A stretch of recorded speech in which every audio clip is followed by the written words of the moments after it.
Vivre parmi les cendres, le règne macabre de vivre ensemble. À Solino et à Delma 30, le retour timide des familles dans leur quartier dévasté n'a rien de signe de résilience glorieuse. C'est au contraire le visage le plus cru d'un échec collectif, celui d'une capitale livrée aux flammes et à la terreur de vivre ensemble. Que retrouve-t-on aujourd'hui, sinon la désolation? Des maisons encore fumantes, des toits effondrés et des fragments de vie arrachés au brasier.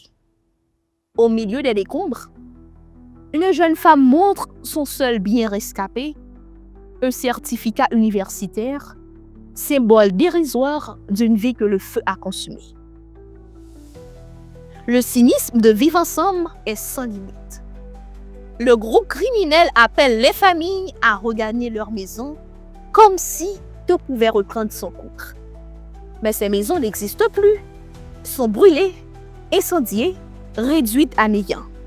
Cette injonction est une violence supplémentaire, une manière d'obliger les victimes à habiter la désolation, à faire des ruines leur quotidien.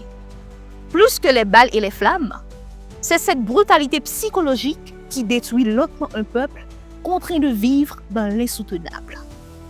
La prétendue paix imposée par les armes n'est que lueur. Les habitants, eux, ne s'y trompent pas. Il n'y aura pas de paix véritable sans justice, sans enquête, sans réparation.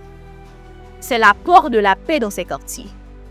Tant que les criminels continueront d'imposer leurs lois et que l'État ne donnera pas des garanties réelles, la méfiance restera totale. Dans les ruelles de ces quartiers de Port-au-Prince, le silence des fusils a un goût amer.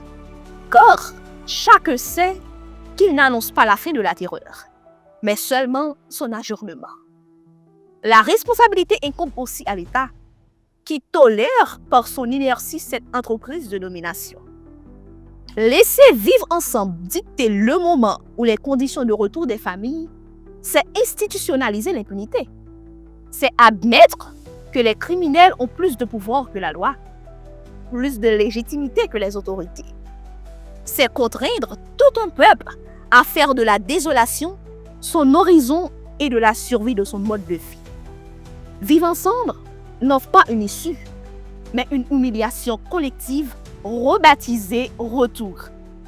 Appeler à regagner des maisons incendiées, c'est une insulte à la dignité humaine.